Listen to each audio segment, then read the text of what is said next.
What's happening, busy, hardworking people? Trumpeter Bobby Spellman here. And if you're like me, you're always working to improve your skills on the trumpet and improve your musicianship overall. However, you are a human being, and you've got stuff to do. You gotta go to work, you gotta go to school, you got people to see, things to do.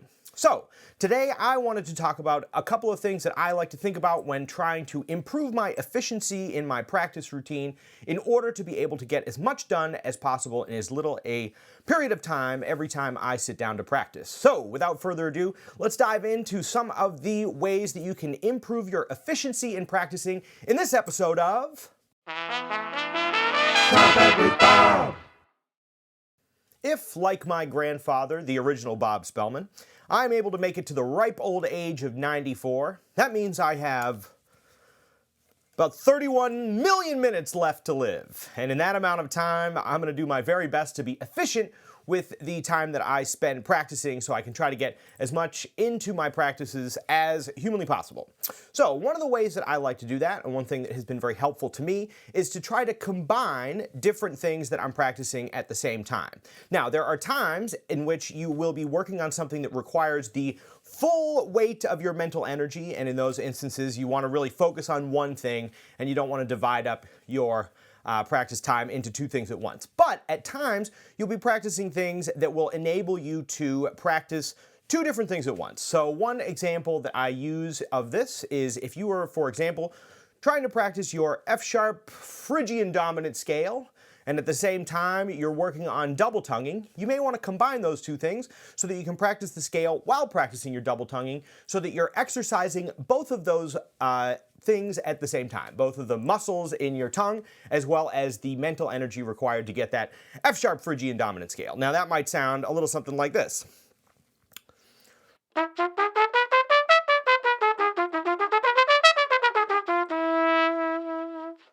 As I'm going through this, I'm thinking to myself, all right, what are the notes in F-sharp Phrygian dominant? But at the same time, I'm not letting my tongue stay lazy. I'm able to use my double tonguing technique in order to reinforce that muscle and build up that skill set while I'm working on that particular scale. Now, there may be a couple of different ways to combine different exercises, and if you've worked on this and you have some ideas as to how you might combine different exercises, be sure to put them in the comments below.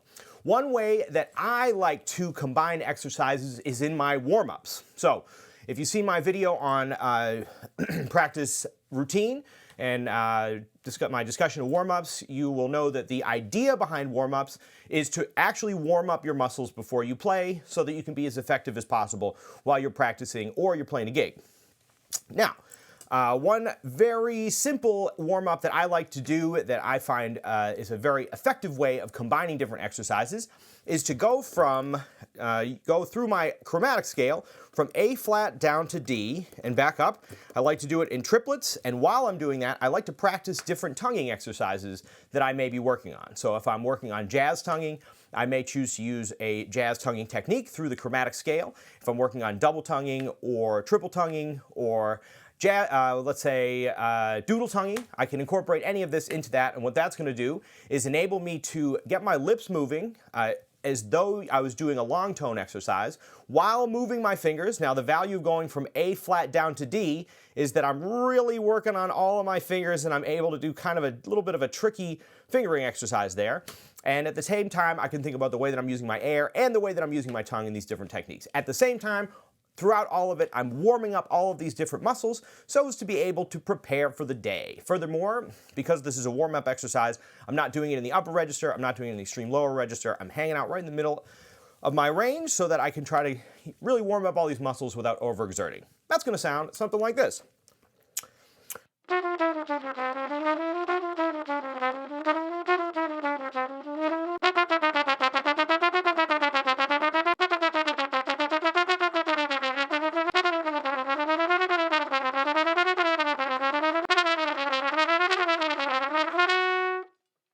All right, gang, and there you have it. A couple of thoughts on efficiency while practicing. Now, in the spirit of efficiency, we're going to keep this video short today so that you can go out and start practicing yourself or play some gigs or hang out with your friends or whatever it is that you got going on in your own busy personal life. If you've got certain ways that you like to combine different exercises into one, be sure to leave them in the comments and we can all benefit from each other's trumpet knowledge. All right, gang, we'll have a wonderful time practicing and I'll catch you on the next one. See ya. Trumpet with Bob. All right, friends, thanks so much for checking out this video. I hope it helped in your understanding of the musical world and in your pursuit of the majesty of musical self-expression. If you like this video, you can let us know by giving it a like, and be sure to subscribe to the channel for more musical education videos going forward.